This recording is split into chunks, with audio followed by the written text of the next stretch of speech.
Bonjour, aujourd'hui je vais vous parler de la pose d'œillet. Moi je préconise pour les œillets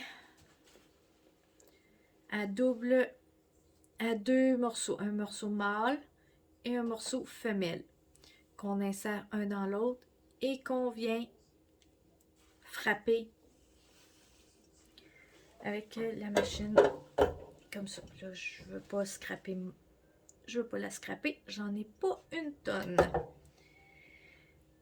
Moi j'ai une machine de Mont-Royal, très efficace, pas dure pour les bras, elle est à pied. Elle va très bien. Bon, puis pour poser un œillet, moi ce que je préconise, c'est d'écarter autant que possible les fibres tissées. Car si on coupe la fibre en faisant un trou, les fibres se ramassent moins solides et en tirant, l'œillet risque de sortir. Ce que j'ai souvent eu dans des vêtements achetés avec œillet. Contrairement que si on les tasse, la fibre qui est tassée, qui fait la courbe, veut redevenir droite, force sur le centre de l'œillet et tient davantage l'œillet.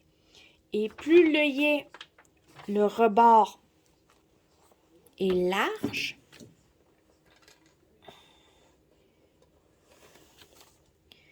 les rebords ici sont larges, mieux ça va tenir et moins il y a de chances que, en tirant à longue, que l'œillet sorte du tissu. Ça fait que pour ma part,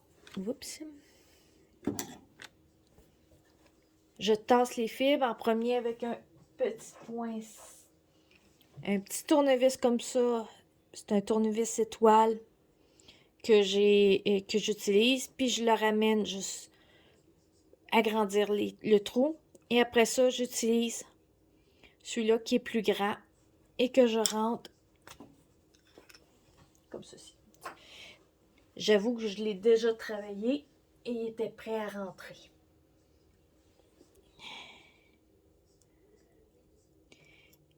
Et si vous avez des œillets qui sont beaucoup plus grands, comme celui-là, ben faites un trou, mais beaucoup plus petit que le centre de l'œillet et tassez les fibres. Comme ça, vous serez certain de sa solidité. En industrie, ce n'est pas ça qu'ils font. Ils font juste trouer puis ça rentre automatique.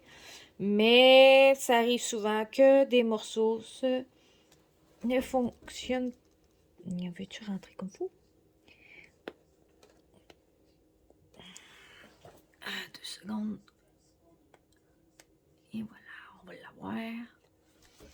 On va le rentrer dessus.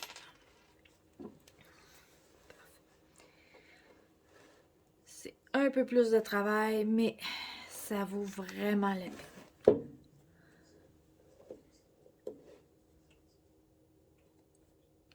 Voilà.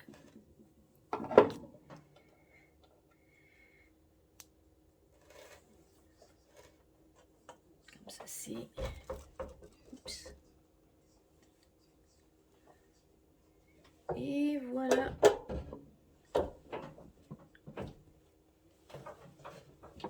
Et voilà. Il est posé. Pas plus compliqué que ça.